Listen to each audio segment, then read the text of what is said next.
Resto ini berada di alamat Ruko Lotus Regency D18, Ketintang, Gayungan, Surabaya. Semuanya, kita ada di Nasi Kuning Banjar dan Soto Banjar. Sebelumnya perkenalkan, nama aku Fasyanisa Putri dengan NIM akhir 083. Dan aku Zahratul Firdaus dengan NIM akhir 079. Dan saya Muhammad Al Suman dari NIM akhir 087. Nah, di sini kita akan mereview makanan dari daerah Kalimantan, khususnya daerah Banjar. Nah, biar kalian tahu nih apa saja kayak tekstur, rasa, karakteristik dari soto Banjar ini, mari kita coba. Let's get started ya guys. Karakteristik utama makanan khas Kalimantan Selatan, khususnya suku Banjar, adalah penggunaan bumbu rempah yang kuat, dominasi bahan ikan air tawar, dan seringkali menggunakan kuah santan.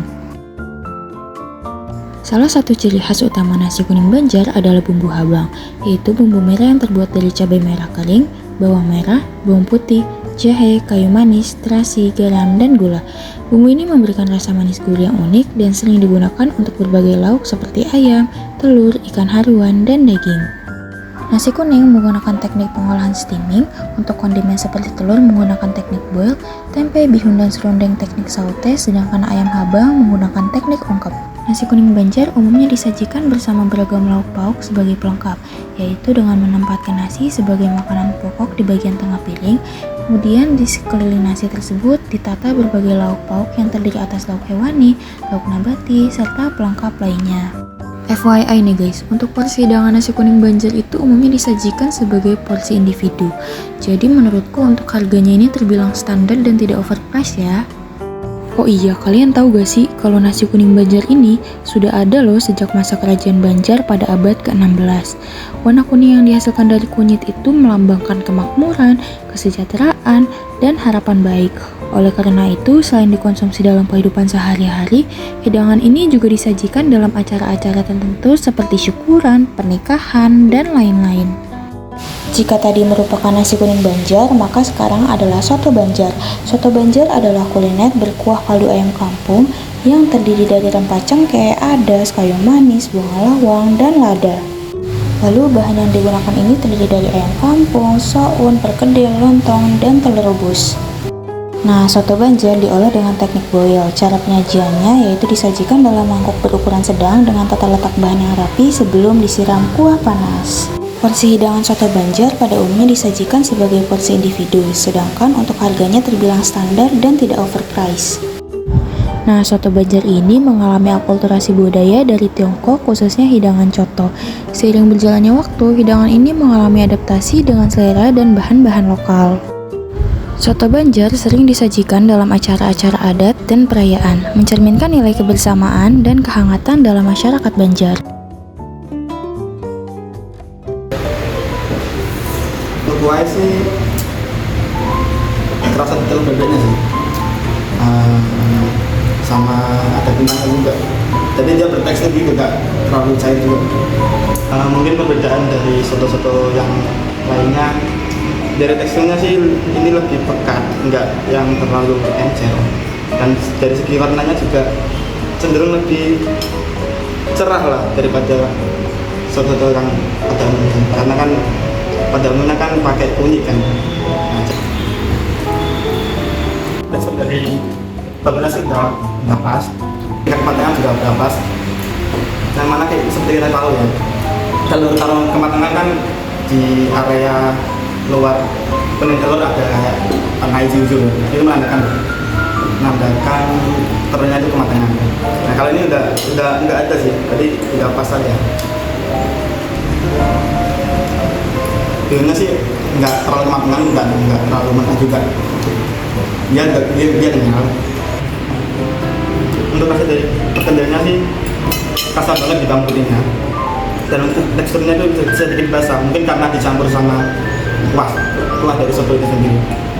Mungkin sebaiknya tuh disiapkan wadah yang terpisah buat kentangnya agar tidak hancur aja sih. Ayamnya menggunakan ayam potong. Nah, sedangkan yang saya perhatikan waktu itu menggunakan ayam kampung. Nah, ini bisa dilihat dari teksturnya. Ini teksturnya sudah juicy, sedangkan yang kita perhatikan itu sedikit alot dikarenakan menggunakan ayam kampung. Dari segi rasa sih udah pas, asinnya dapet, gurihnya dapet, udah pas lah. Nah, untuk dari penyajiannya sendiri mungkin perbedaan dari kalau kami adalah untuk yang espresso ini menggunakan lontong. Nah, sedangkan dari apa yang kita praktekkan waktu itu menggunakan nasi. Nah, mungkin perbedaannya dari itu, dari segi karbohidratnya.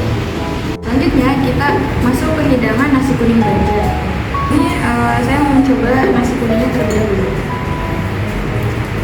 Di nasi kuningnya itu terdapat aroma rempah seperti serai, lalu ada juga penggunaan bawang putih yang ditumis.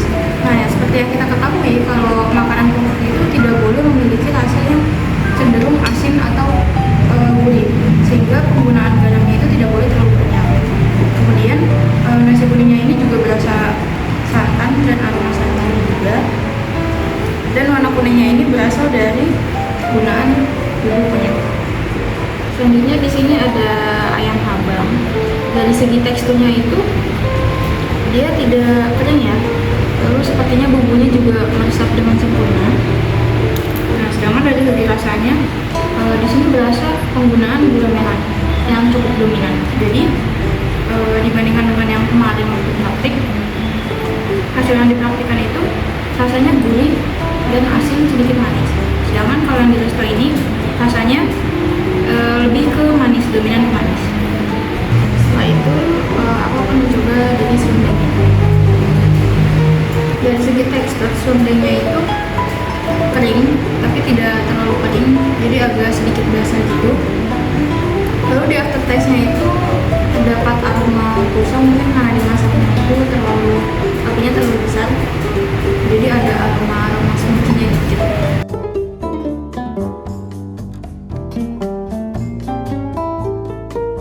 Rasa pada bihun yang disajikan memiliki rasa dari bawang putihnya yang pekat. Untuk teksturnya pas dan kematangannya juga pas, tidak terlalu keras dan tidak terlalu kering. Selanjutnya untuk yang orek. Untuk oreknya gula merahnya terasa dan ada campuran dari kacang tanah dan cabai merahnya terasa, tapi lebih terasa pada gula merahnya. Untuk tekstur pada oreknya sendiri tidak terlalu basah, jadi dia kering tapi tidak alot. Sambal acen yang disajikan oleh resto memiliki rasa bawang seperti sambal bawang biasanya, tidak ada rasa dari jeruk limaunya. Perbandingan dari yang resto sajikan dengan yang kita praktikkan, yaitu yang kita praktikkan memiliki kondimen berupa telur pindang, sedangkan pada penyajian resto tidak ada telur pindangnya. Dan untuk bihun serta oreknya pada yang telah kita praktikkan tidak ada bihun serta oreknya. Dan untuk sambal acennya kami menambahkan jeruk limau, sedangkan pada resto tidak ada rasa jeruk limaunya.